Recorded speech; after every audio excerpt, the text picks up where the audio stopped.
થોડીક જો એક વસ્તુ હોવી જોઈએ, થોડીક વૃત્તિ આપણી ચેન્જ થઈ જવી જોઈએ. વૃત્તિના વેગમાં ઠીક છે, હું એવું નથી કહેતો કે હોય ન હોય એવું નથી, દરેકની અંદર હોય, પણ થોડીક વૃત્તિ આપણી અંદરની આપણી સ્થિતિ છે ને.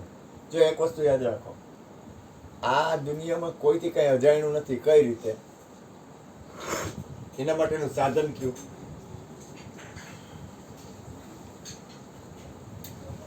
હું આ પૂછ્યું એનો જવાબ દે. આ વિશ્વમાં કોઈથી કઈ અજાણ્યું નથી, એના માટેનું સાધન કયું? એ છોકરાઓ જરાક શાંતિ રાખ.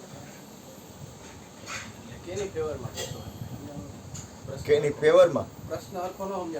આ વિશ્વમાં કોઈથી કઈ અજાણ્યું નથી, એનું સાધન કયું?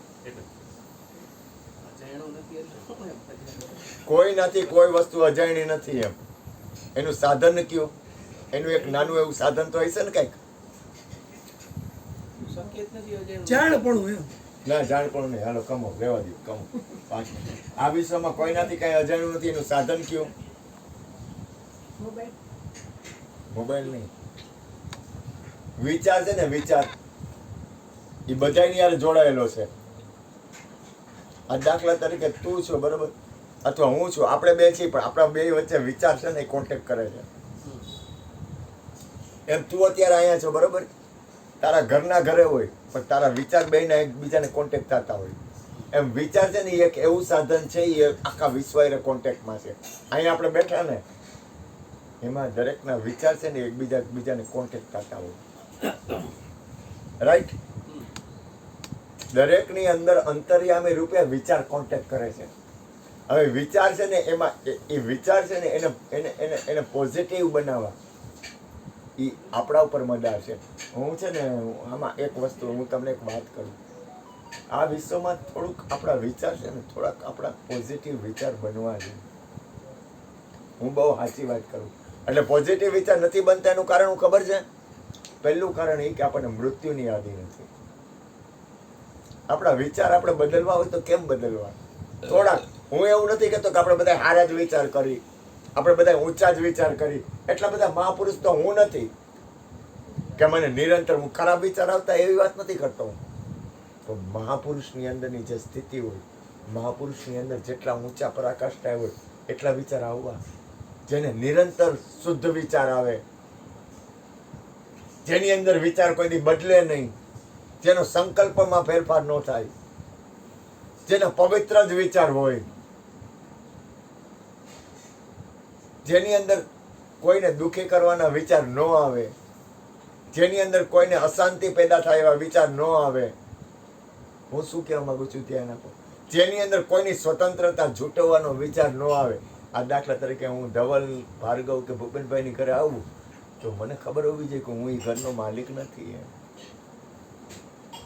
તો પછી મારે તમારા ઘરની અંદરની કોઈ પણ સ્વતંત્રતા ઝૂંટવવાનો મને અધિકાર નથી.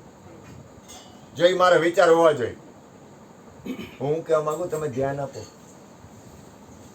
એમ દરેકની અંદર આ વિચાર છે ને, એ આખા વિશ્વમાં વ્યાપક છે.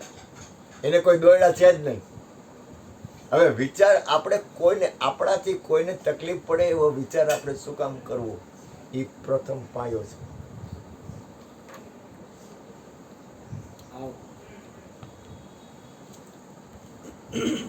આપણા જીવનમાં આપણું જીવન, આપણું લક્ષ્ય, આપણો ઉદ્દેશ, પહેલા તો તમે સૌ પ્રથમ બને ત્યાં સુધી હું પરમાત્માને પ્રાર્થના કરું કે આપણા વિચાર એવા હોવા જોઈએ કે જે વિચારથી પ્રથમ કોઈને દુઃખ ન થવું જોઈએ.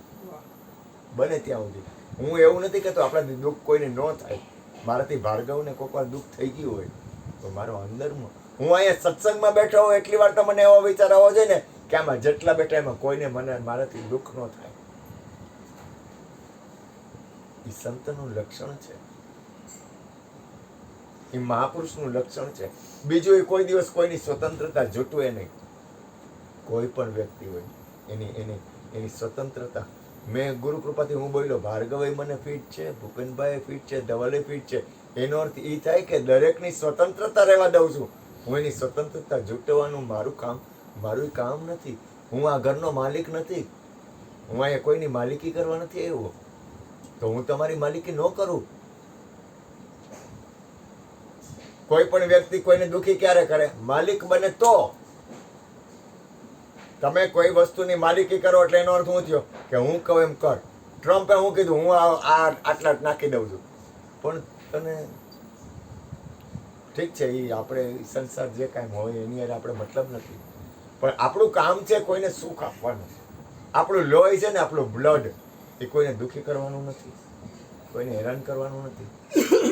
મેં ગુણુભાઈની સ્વતંત્રતા બને ત્યાં સુધી જૂટવું જ નહીં. નાય નાય એટલે નહીં. ઓલો અશ્વિન બબોરિયો ને, એ મને કે મારે દાતા જવું, એટલે કહું દા, તાર ખીચા પૈસા છે કે નહીં, મારી પાસે લેતો જા. કારણ કે એ સ્વતંત્ર છે. દરેક વ્યક્તિ સ્વતંત્ર. હા, એમ એટલું હું પ્રાર્થના કરું કે સત્સંગમાં આવજો ને. એલા એ છોકરા માળીને તેડીને સત્સંગમાં આવજો ને. એ ગુરુભાઈ સત્સંગમાં આવજો ને. એ બાપા સત્સંગમાં આવજો ને. ભજન કંઈક સત્સંગ ભજન કરો ને. એ છોકરા તું આવજે ને, ભજનમાં સત્સંગમાં આવજે ને. કારણ કે એમાં આવવાથી મને એટલી ખબર છે કે મારા જીવનની મારી અનુભૂતિથી મારામાં, હું સત્સંગમાં બેઠો છું ને એટલી વાર મારી અંદર પોઝિટિવ વાતાવરણ છે. આ હું પ્રગટ મને અનુભવું છું. તો મને એટલી ખબર છે કે મારી અંદર પોઝિટિવ વાતાવરણ રહે તો મને જો ગોળ ગયડો લાગે તો તમને ગોળ ગયડો લાગે જ. તમારી અંદર પોઝિટિવ વાતાવરણ રહે. આ પાકી વાત છે. કારણ કે જે મારો અનુભવ એ તમને અનુભવ થાય. મારા જીવનના અનુભવે કહું કે મને આખું વિશ્વમાં ગમે એ વસ્તુ મળી ગઈ હોત, પણ જે ગુરુના દ્વારથી મને જે મળ્યું છે, ગુરુના ઘરે સત્સંગથી મને મળ્યું છે, મારી અંદરની મનોવૃત્તિ, મારી અંદરની સ્થિતિ, મારા જીવનમાં મને જરાક જેટલો જ્યોતિમાં કહેતા કે મારી અંદર કાંઈ પણ સારું છે ને મારા ગુરુનું છે. એ મારી અંદર જે કાંઈ સારું વાતાવરણ છે ને મારા ગુરુના દ્વારનું છે. મારી અંદર કોઈ પણ રજ માત્ર, હું એમ નથી કહેતો કાંઈ સારું છે, પણ કોઈ પણ સારું વાતાવરણ હોય ને તો એ આ ઘરમાંથી, ગુરુના દ્વારમાંથી મને મળ્યું છે. કારણ કે સત્યનો સ્વીકાર હું કરવા તૈયાર છું. ગુણુભાઈને કહું થોડોક સત્સંગ કરે, પછી ધવલને કહું, પછી